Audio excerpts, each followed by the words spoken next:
I've always wanted to make a film about a rugby player.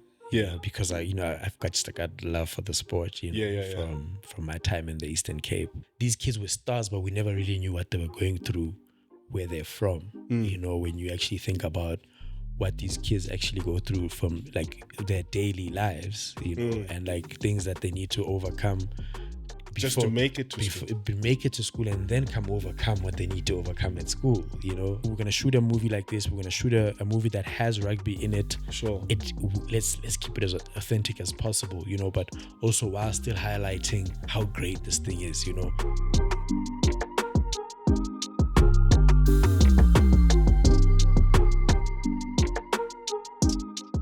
Welcome back to the Kerport, Keeping It Rugby with Gcobani Bobo. Today we're going to go further and deeper into what the sport we love. We're going to talk about things that makes this sport keep on reinventing itself, giving it to new eyes, giving it to new people. Today I'm joined by one of my fellow Eastern Capers, man from Maseru, man from Lesotho. I mean, what can I say? An art director, producer, someone who schooled in the rivalry school, Queen's College. But for that, he done some great work in terms of coming and bringing us a story that matters to all of us. If you haven't heard of this, it's called Family and Rugby. It's on eVOD. Please download that app and get yourself subscribed so that you can watch and get yourself some content. Family Rugby is the real thing, telling us our stories about our rugby lives and what affects the people who grew up in those sort of circumstances. And joining me is Matli Mohapeloa. Not like Samoan or anything. It's Matli. I mean, you guys have seen him on TV ads, you've seen him on movies, and finally this gent is come and join me in my jungle here. The Kerport. Yeah. Thank you Matli, for having me. Welcome, brother. How are you doing? I'm good, Bobs. Thank you for having me here, brother. The last time we had sort of like these conversations, we were something which it became quite a culture and a force.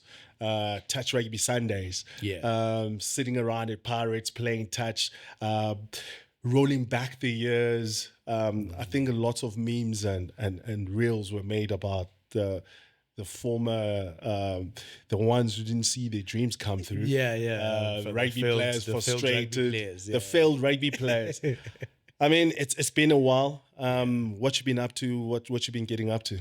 I mean, I've gone more into the producing side now of things, I mean, I think since then, we speak about Touch Rugby Sundays days. I've created some shows, we've been working on, I've got a production company with my friend Matli Mohapeloa. We work closely with Thomas Gumede as well. So sure. He's a close friend and colleague of ours. So I've been busy creating, in these past few months or so. I mean, let's talk about this creation. I mean, your career path, where did it all start? I mean, you think Queenstown, you think Queens, Whittlesea Boy, Maseru. I mean, creative. Yeah. How did it all begin for you? Well, look, when I left school, I wasn't sure if I wanted to, I wasn't really sure what I wanted to do, to be honest. Like all of us. You know what I mean? So I was fortunate enough I was able to take a year off, I wasn't really doing anything because it was that thing that you're either going to go to university and waste the folks' money or you're going to do something that you're really going to carry on with and excel at, Yeah. So during that time, I used to sell DVDs.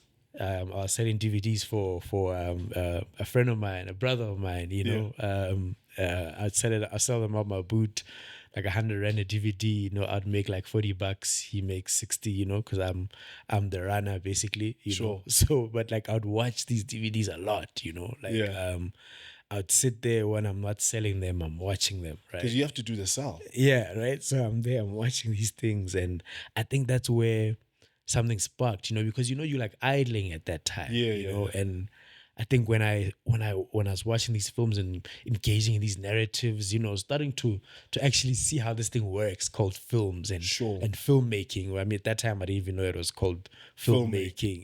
You're like, make a flick, man. Yeah, I'm like, how do you do this thing? I want to make movies. Like, how do you make movies? So a friend of mine told me about eVOD. And it's a film school in Auckland Park. Yeah. I think they've got one in Cape Town as well, in the observatory. So yeah, I went to eVOD. I signed up for live performance, motion picture medium as well. So I was, started learning basically everything about what filmmaking is, because it's got all the disciplines that you can get into. You can get into animation, you can get into SFX, you can, get into cinematography, whatever it is, So you come and you are able to like dismantle the way this thing is made. That's what fascinated me. It's like, for us, the sort of ones who not understanding of the film side. Yeah. When the movie ends and you see all those credits. Yeah. So you understood those credits. Yeah. Eventually, you're right. Eventually, because I'd see, I'd be like, what is this? But yeah, so I think, after my first year at eVOD, I knew that this is what I want to do, and the rest is history, I mean, you grew up from the Eastern Cape partly, and in Maseru. I mean, that upbringing and your background and where you're from, how is that sort of, in a way, gave you that foundation of the person that you are, and the willingness to make it work? I mean, both those places are like small towns. They're from small places. So I've always been a small town boy, if you may, But I knew that there's another world out there. Like I always knew it. Like even if I wasn't exposed to it at the time, but it was just like obviously through television and radio. That was the medium back then. You know what's out there. And even when you go to school now, you're at boarding school at Queens. You're meeting boys from Joburg. You're meeting the Joburg boys. But I was fortunate enough. Before I even went to Queens, Junior, I was at the American International School of Lesotho. So I was exposed to so many different cultures from the students that attended the school. So, you've got a Japanese kid in the class, you've got a kid from Burkina Faso, a kid from Italy, a kid from, you're from Kenya, India, everywhere, right? So on weekends, you get to visit Philip, who's Japanese, and you get to experience how they live. You visit whoever else from Italy. So you get all these experiences. So I was fortunate that I was in this small town, the small country, the small town, but I'm exposed to the world in a way, right? So we won't go to Donald Trump about this. Yeah, nah. So that was the foundation of the upbringing. Then I went to Queen's College. Then it was even broader than ended up here. So you get exposed to all of this, and part of it is understanding different people, different cultures. So that must have helped you in a way to sort of navigate yourself, find yourself in spaces. Yeah. Especially after. Now you've got the experience of being an after. How is it now for you to get yourself into the industry? Because it's all good having the papers and qualifications and knowing what's happening. Yeah. How do you get in? How did you get into the industry? I mean, I used to see you all the time on the adverts. I was like, who's this guy? Yeah. Yeah. I got in while I was still at eVOD, actually, right? So we got an agent. She's still my agent till today, Lisa. Her name is Lisa. We with Legends Agency. I've been with her for like 20 years now. I mean, that's such a blessing to me, as well. She's such a blessing because, you in your career you get to experience different things. Some of them not so dope, because now you get like there's different waves. Yeah, you get like an agent that's not like really working for you, but like trying to rob you, all those things. So, but I was lucky enough that when I got in through Legends, and I was with Lisa. I've been with Lisa ever since. So we started going to having auditions. So we'd be at school and then we'd have auditions after school, and still already trying to get into the shows. I remember at that time, Quizzical Pictures, that's what they call it now. It was called Curious Pictures back then, right? So it was right next door to after that time. So you'd be in a lecture, and then you get a call, on your little text, and back in those days. Yeah, on your little cell phone. There was no WhatsApp. No. You get a call now, you're like, at least like, at break time, go to the audition next door. There's an audition. They're like, cool, thank you. And you drop the phone and you wait for the break. The break comes, you run next door, audition, and you run back to after, So that's how we were already at school, and we would maneuver being able to do what the syllabus required and still be working in the industry. I think a few of us did that. Thomas did that. My friend Tabo, he did that as well. Like guys that are already in the industry now, Yeah, I mean, there's a lot of alumni from after who have really done well. I mean, even our guy here who holds us down to make sure that we get the best pictures. He's one of those players. One of those people. I mean, when it came to Family and Rugby, what was it that you wanted to get across at first? But for me, how did it start? Yeah, I've always wanted to make a film about a rugby player. Because I've got just a love for the sport. From my time in the Eastern Cape. And I love sports films, right? Sports films are, as like I can go back to Rocky, I can Any Given Sunday, like all these, the great sports movies. Remember the Titans, very inspired by these left side, strong side, these films, those kind of things. I know there's always quotables in movies, like but it has to make sense to us and to me, because I'm never able to write a story that doesn't mean anything to me or doesn't mean anything for us, for our people. So then I thought, okay, if it's a rugby player, where would the rugby player be from? So then I started coming up with it like that. I'm like obviously if it's a schoolboy rugby player, gotta be from Queens, That's where we differ. That's where we differ.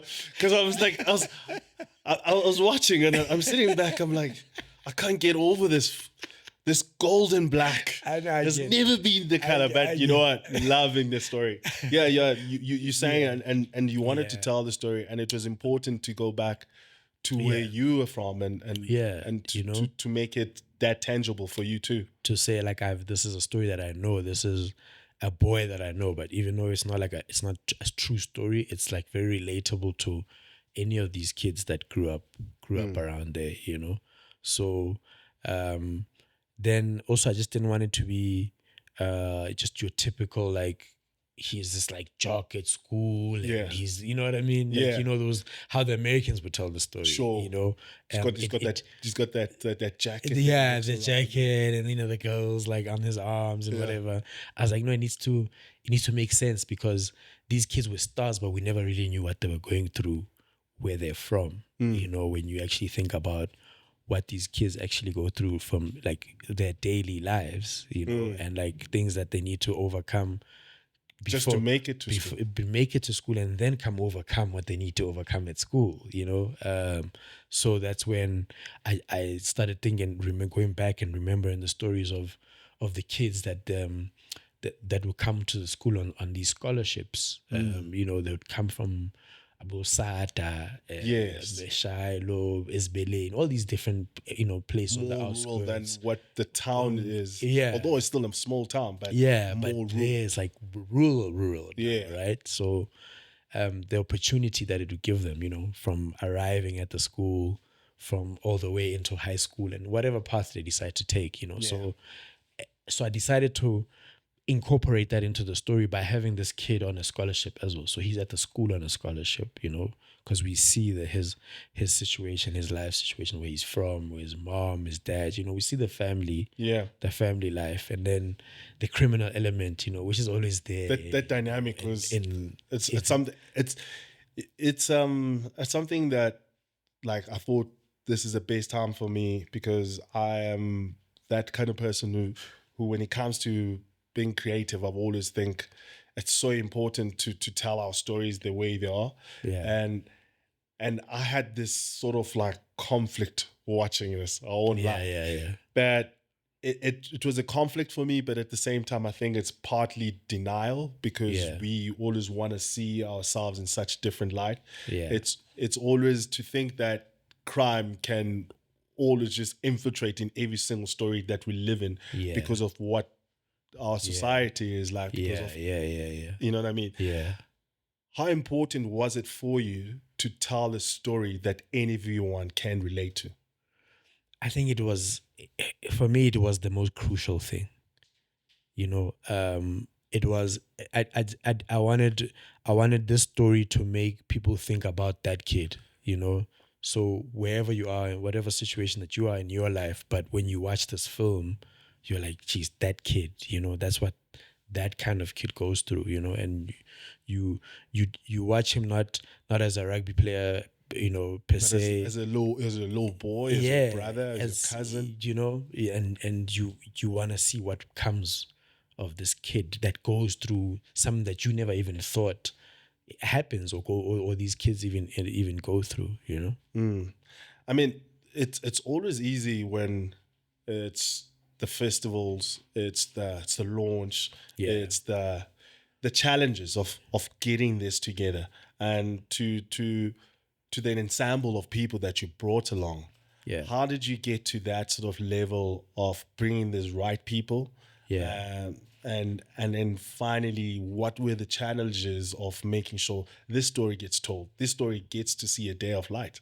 Yeah, being able to present it to the people that you work with, right? Who are not necessarily people that are from the Eastern Cape that understand the story. You know what I mean? Like if I brought it to you, you'd be like, I know. Oh, this is easy. Yeah, I know, you know what I mean? This is, you know, so you know what I mean? So you go through those small hurdles first in the beginning also, like, why rugby? You know, how we can do soccer, you know, like, why don't we do soccer?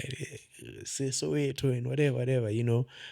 So you have to kind of then go into what the story means and unpack the story. And then you've convinced the people that you need to go get the backing with, you know. So now we know that when we go in there, this is our story and we're sticking to it. Sure. You know what I mean? But apart from that, it's just it's being able to understand, getting a director that you know that you can trust with that kind of a story, right? That was also something that we really thought hard. I mean, I won't lie. Thomas really, he really got into this. Yeah. The hardest thing about shooting a dynamic game like rugby, how important was it for you guys to make sure that it doesn't become, I'm going to say this word, gimmicky? Because I mean, we've seen rugby movies kind of hard to take, especially as someone who has experience of playing the game. And what I saw in terms of how you guys went about it, how was that shooting of that? I mean, especially for you as a producer, how hard was it for you to make sure that it doesn't look that way? Yeah, I know. I mean, that was obviously always a big concern. You know, we, especially with knowing the game and, you know, all of that. If we were like two producers that didn't know anything about the game, we'd shoot it however, right? Sure. So first what we did is we got the real rugby players, we got the kids to actually play. So we didn't get like extras and then dress them up as rugby players. You know, like how they would. So you could say, if you guys want to do a line out, they know exactly what. And then we say, here, do that move that you were doing earlier when you were throwing the ball around. I did see a dummy scissors pop, which was like a clip that someone breaking the line, and I was like, oh, this is an old DSP. Yeah. So we got, for the rugby stuff, we made sure we got that. So the final game in the film was the derby, the Queensdale derby. How was that arranging and organizing and making that setting? Yeah, that was something else. I mean, that was probably my most enjoyable day of like shooting ever in my life. You know, like ever. Like You were like back at school. Yeah, like now I'm shooting, but it's busy. You know how the Yeah, derby gets. The whole town is there. There's old boys you haven't seen in a while trying to catch up. Yeah, I'm doing that while being a producer inside, holding up the lights, catching up with this homie here. Like, hey, yo, cool, let me go. I'm coming. I'm just gonna talk Tom, running there to Thomas. They've got the steady cam guy. I'm like, yo, remember we need to shoot the kid at halftime. He used to do that. You're like, oh yeah. Then, you know what I mean? Then I'm back in the stands. Oh my goodness! I'm sitting, I'm watching everything happening. That was like it was like we're shooting like any given Sunday, right? Yeah. We're shooting in real time, you know? Oh, wow. So we've got the drone going, we've got the steady cam, and then we've got just other red cam also just rolling at that time. So we're shooting about 4 at that time. So we could shoot different sections at different times when we need to, you know? Just so we can also get real reaction time. Sure. You know, like especially when the kid's doing his thing and then we're looking at the crowd. The halftime show, you know. So we also didn't want to. We couldn't disturb because when the first team's playing, you stay away. You stay away. It's secret. We can't have a result that was influenced by some production company. Yeah. Just like what are you doing running around? But we pushed the as limit, much as we could, you know. I remember I kept looking over at the headmaster to see if his reaction. If he's already is he turned ready? Yeah, is he still alright? I was like, nah, he's still cool, he's still chilling. So we also had the crane. We had the crane moving from side to side. So we were able to shoot. So the next day or on the Monday, I got the first team back, the school first team, and the second team. Then I went. My friend Garth was still headmaster at Dale. I was gonna say, how did you get the just X's? Yeah. So I called Garth to get the jerseys. I wanted to use the first team jerseys. Yeah. So you can actually get the close ups. Yeah, so I didn't want to like cheat it and then like wear. Now they're wearing the jerseys without the badge, without their number, without the big heron. Yeah. so I'm like, yo, let me get the jersey. So I got the jerseys. Then I've addressed the second team in the Dale jerseys. Then addressed the first team, and So you've been disrespecting Dell. I mean, you made your Dell first team. I mean, remember the score on the day we jerseys. Shot? Okay, cool. Now let's leave that. You know what I mean? I didn't even want to mention. You don't want to go there. Now you pushing me somewhere. Oh no, this is not gonna end well. So at the end, I mean, if you had to put it into time period. How much were you guys down there working and making sure that from the recce to shooting these dates, making sure that you get your dates right and all of that? Because to most us people who just consume the content, we never think about the prep work and the stuff that needs to be done. How much of that was done? How much did you guys get your hands dirty before even this was time to shoot it? A few months before that. But I had gone even before that to go and speak to the school. I had to go to the right channels. You know? So I had to go speak to the Old Boys Association. Luckily that time my uncle Vata Gcobani was the outgoing president of the Old Boys Association. Yeah, he's well known with the Kerport people. So we all for Vata. Yeah, so he was a big help in getting the school to be on board, because it's all about narrative, right? How and also how what's the perceived narrative, and also how are you showing the school? How are you representing the school? What did you want to show the school as like, and then talking to that narrative? What is that narrative? What was that perspective that you wanted to show about these schools and this having that gravitas that it does have? Because like we speak about it, we laugh about it, but the Dell College Queens rivalry goes many years before, and there's lots of history within it. But like to make sure that it can keep its integrity and still hold the 2 hour days and an hour times. Yeah.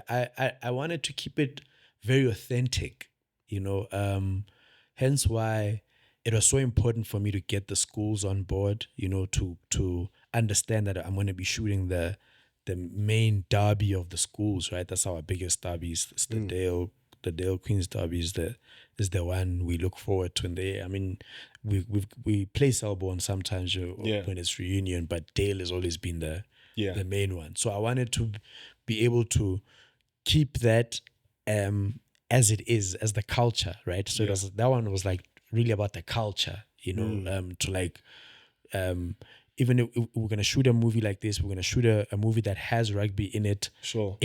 Let's keep it as authentic as possible, but also while still highlighting how great this thing is, Yeah. I mean, when I every time I look at that drone shot, you see that, and you know what I mean, it's the wreck, it's the wreck, and it's and he's coming down, and I've got Umaso on the commentary, Nice touch that. and he's coming on, and also he's a Queen's boy, and he understands, So I just wanted also to keep that culture, of the school and just making it like with that tradition, keeping it very authentic, but also showing it in its modern form. Sure. You know what I mean? You talk about that. I was going to ask you now, because for someone who went to those schools maybe a few years, not dating, a few years back, and to what has happened, in telling a rugby story in South Africa after 2019 and 2023, how was that now changed the whole narrative in terms of from the heroes, from the music, to the culture of what the kids are doing, to what is happening at the schools, to the Gwijo being now different to, I mean, back then there was school books with rugby songs. Sing song, I mean, how was that, and what was important for you to make sure you get out? It has become an accepted narrative, right? Which is great, because then now we're able to highlight it and celebrate it as we have, now in a film like this, Before, maybe it wasn't a narrative that was accepted yet, like you know your schools to be a certain way with certain traditions, doing certain things, but obviously, I mean, times change, and this is the modern times of the game itself and of the schools themselves, especially the Eastern Cape schools, So I wanted to show it as it is, but also show how tight it still is.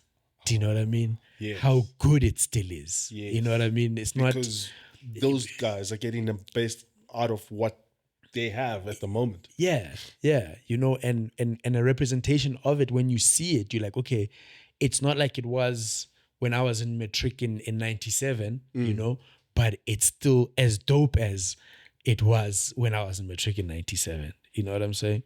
Rugby is it's always been a very divisive, sometimes uniting in our country. But it's always been something that always talked about. How important was for you to make sure that family and rugby can transcend past all the different genres that people sort of consume? Because it's, people think nowadays, because we have 2 World Cups, everyone is jumping on the bandwagon. Right? Yeah.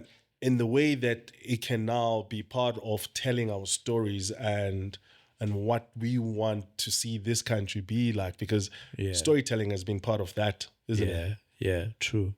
I think now more than ever, if anybody says you're jumping on the bandwagon, it's cool, because the bandwagon now is great. It's great, and it's moving for longer. You know what I mean? We've never had this opportunity. True. It's never been accepted. It was never something that we can shine the light on like that. It's always been, it has to be a certain way. So now it's like we can we can actually show, because we, people will perceive rugby as a minority sport, but we know the actual like culture of rugby. We know how big it is in black communities. Yes. From way back. Not even just now with the Mama World Galeko, Cups. paying for half a sheet. You if you have to. you know what I mean. So we know that culture, but now I think we can show it now. Now it's accepted now. Now we can go back to that story that you always wanted to tell, maybe 10, 15 years ago, of the origin. You're telling a story about somebody it's like, you know what I mean? Like right now, like you said now, like that's what we're playing for. You know what I'm saying? Like it's telling those stories from that perspective, or I think now is more than any other time is the time that we can do that, There was this one of the stories that growing up, my uncles sort of spoke about. It was, so they used to have this number 10 who used to work in the mines here in Johannesburg. And he used to, this guy was vital for the team. He used to win everything. And without him, the village won't win. Yeah. So now the biggest problem with him is that he really enjoyed his time, especially on the trip traveling down. So he used to get lost, and sometimes it would take him more than a day or 2 days to get back because he enjoyed his time. And he was talking about how the game used to be held up until that man gets there.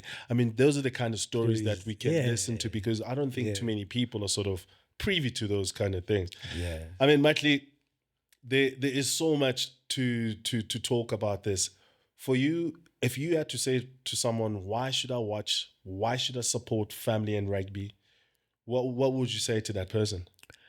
I'd say because it's a story that you will enjoy about an ordinary person that goes through extraordinary things, but you just want to see this person win, just like how we all want to win in life, Sure. So I think from whatever part of the world that you sit in, or whatever whoever you are and whatever you do, it's just a very heartwarming story as well, And then let's talk to those aspiring jocks who want to be creatives. Yeah. How do they get themselves to a space where now they can tell their stories? Because there's a lot of content creators. Yeah. There's a lot of people doing different ways of exposing and showing what they are capable of doing. Yeah. How do they go about it? What is the words of wisdom for them so that they can see their dreams sort of come out to life? I would say start now. Start now.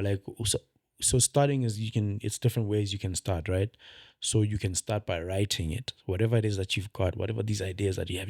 If you've got them written, it's always so valuable, like the stories that we have, and there's stories that we have in our heads and in our hearts, that we if we could tell a story like this, that's something else, that it's not tangible. We can't say, if tomorrow we need to start doing something, what are we looking at? So I think start writing, however you structure it. You don't have to be a professional writer. You don't have to write in a certain way, but just have your thoughts on paper so that you know that you can always go back to them, And then there's also other more innovative ways to start. Yeah. You can start shooting stuff. Yeah. If you've got access to a camera, you start shooting these kind of ideas, because it's all about visual representation, right? So if you can show somebody, even if it's just a clip, I can see it, maybe I can believe in it. Yeah, you can be like, just a clip of, this is what I'm talking about. This is the environment I'm talking about, or whatever it is that you're trying to, the story that you're trying to tell,